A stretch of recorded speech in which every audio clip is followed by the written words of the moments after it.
The most effective sanctions, the ones that work the fastest, are the sanctions on Russia's oil refineries, its terminals, oil depots. We have significantly restricted Russia's oil industry, and this significantly restricts the war. Russia's war is essentially a function of oil, of gas, of all its other energy resources. I thank the special forces of the Security Service of Ukraine, who did a great job in Primorsk recently, hitting Russia's largest oil terminal on the Baltic Sea.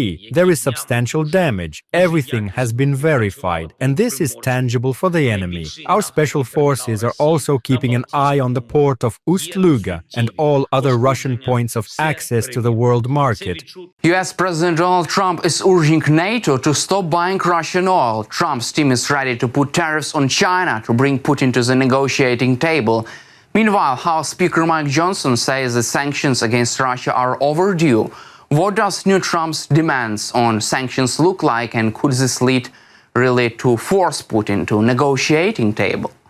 US President Donald Trump is signaling a new condition for US sanctions on Russia. He wants NATO allies to impose tariffs on China before the US takes further actions. In a message posted to his Trust Social platform, Trump called on all NATO members to stop purchasing Russian oil and to join him in targeting China, which remains one of Russia's top energy customers, with tariffs up to 100% according to Axios. Trump's demand has two key options. NATO must stop buying Russian oil, and all NATO members must impose 50 to 100% tariff on Chinese goods in response to Beijing's purchase of Russian crude oil. Until these steps are taken, Trump said the US should hold off on imposing any new economic sanctions. Quote, "I'm ready to impose major sanctions on Russia once the NATO allies agrees." Trump's statement comes amid mounting frustration from US officials over energy loopholes that allow Russian oil to flow to European market. Look, Europe they're my friends, but they're buying oil from Russia. So we can't be expected to be the only ones that are, full bore. But Europe is buying oil from Russia. I don't want them to buy oil. And the sanctions that they're putting on are not tough enough.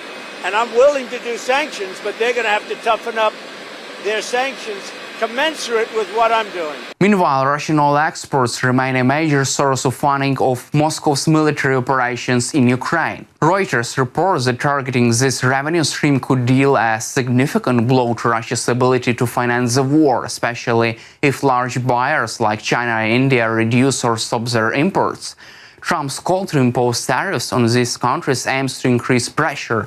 Many analysts argue it's fair for countries still buying Russian oil to face consequences. According to AP News, continuing these purchases effectively supports Russia's economy and prolongs the war, so tariffs or sanctions are justified measures to hold these countries accountable. Euronews highlights that unified NATO response would strengthen the impact of these sanctions. Trump emphasized that consistent and collective action among NATO members can send a clear message to Russia and discourage further aggression.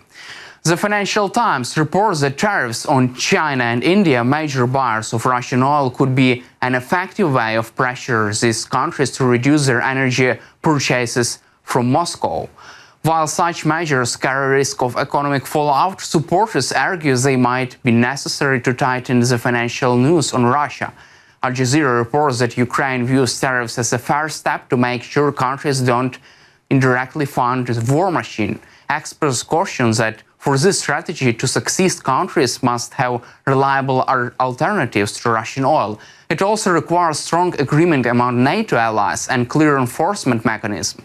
Support may be necessary to help countries transition without causing major economic disruption. While the proposal faces challenges, many experts say Trump's call to cut off Russian oil imports and impose tariffs on China is a fair and effective way to weaken Russia's war effort if executed with coordination and care. As Reuters points out, NATO decisions are made by consensus, and countries have different energy needs, political priorities, and economic vulnerabilities. Without a unified approach and clear alternatives for countries still dependent on Russian supplies, the proposal may be more symbolic than actionable, while Trump supporters may see this move as a bold stand against China and Russia, critics say it's short on practical details. Reuters suggests the timing and tone indicates the proposal may be about political positioning than a realistic policy. Still, with Trump leading in many Republican primary polls, his foreign policy agenda could shape the broader debate as the 2024 election approach. Trump's call for NATO to cut off Russian oil and target China with major tariffs is aggressive, but implementing it would be complex, risky, and likely require major coordination between all allies. Meanwhile, House Speaker Mike Johnson and Senator Lindsey Graham are stepping up calls for tougher sanctions on Russia amid the ongoing war in Ukraine, signaling strong bipartisan support in Congress for increased economic pressure on Moscow. Speaking on CBS Face Nation, Speaker Johnson said he is eager to move forward with sanctions against Russia, describing them as overdue. Johnson voiced support for a bipartisan sanctions package introduced by Senators Lindsey Graham and Richard Blumenthal, which would impose secondary tariffs on countries that continue to buy Russian oil. Quote, "I'm ready to do it," Johnson said, underscoring the need for Congress to act swiftly. He also emphasized that any sanctions legislation must be signed by the president to take effect, aligning himself with President Trump's recent calls for coordinated action among allies. Also, Senator Graham has emerged as a leading figure pushing for even tougher measures against Russia. He has introduced a bipartisan bill co-sponsored by more than 800 senators that would designate Russia as a state sponsor of terrorism, a move that would trigger new sanctions and diplomatic restrictions. Graham points to Russia's mass abduction of nearly 20,000 Ukrainian children as a key reason behind the proposed document, describing Moscow's actions as a terrorist behavior. In addition to this, Graham is advocating for secondary sanctions targeting China and India as they continue purchasing Russian oil. He introduced legislation proposing tariffs as high as 500% on imports from nations that buy Russian energy, aiming to cut off a critical revenue stream for Russia's military efforts. Graham recently teamed up with Representative Brian Fitzpatrick to push for the sanction bill to be included in crucial government funding package. Meanwhile, Vladimir Putin isn't planning to end his war with the West anytime soon, according to a report by Politico. Despite US President Trump's hopes for a peace deal, Putin has tied his political survival to a prolonged conflict with the US and its allies. Experts tell Politico that Putin has embraced the role of a wartime president, and giving that up would be a major blow to his image. As Russia's war in Ukraine approaches its fourth year, Putin may actually feel more confident than at any point since the war began. While Ukrainian forces face shortages in weapons, Russia continues to push deeper in Ukraine, but progress is slow and costly. The Kremlin's military has reportedly suffered up to 1 million casualties, and Russia's economy teeters on the edge of recession. Still, Putin faces risk if he tries to end the war, according to Politico. While Russian state media could spin a peace deal as a victory, the real challenge comes from Russia's hawkish nationalists, a powerful group who expect Putin to deliver a sweeping victory over Ukraine. Quote, "There is a strong desire among the military and political hardliners to destroy NATO," former Russian diplomat Alexander Baunov told the Politico, who works at Carnegie Russia Eurasia Center.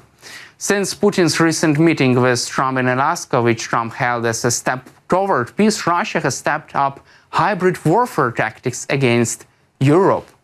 Before last week's drone incursion, Russian drones regularly flew into Polish airspace from Belarus, sometimes circling cities before retreating. One drone even crashed near Warsaw, and reports show some drones were headed straight for a NATO base before Dutch F-35 fighter jets intercepted them. Days before the incursion, Dmitry Medvedev, Russia's Security Council deputy chairman, threatened Finland with collapse if it attacked Russia, rhetoric of Moscow's lead up to the full-scale invasion of Ukraine. Meanwhile, Moscow has started moving key industries like shipbuilding eastward, away from NATO borders, while conducting large-scale military drills with Belarus close to Poland. Experts say Putin's drone strike into Poland was a warning to Trump and European leaders who are discussing security guarantees for Kyiv after any peace deal. Trump suggested the drone could be a mistake, echoing Moscow denials that the drones were intended to provoke Belarus. The launch point for some drones blamed electronic jamming for this incursion. That's all for today. Subscribe to our YouTube channel and glory to Ukraine.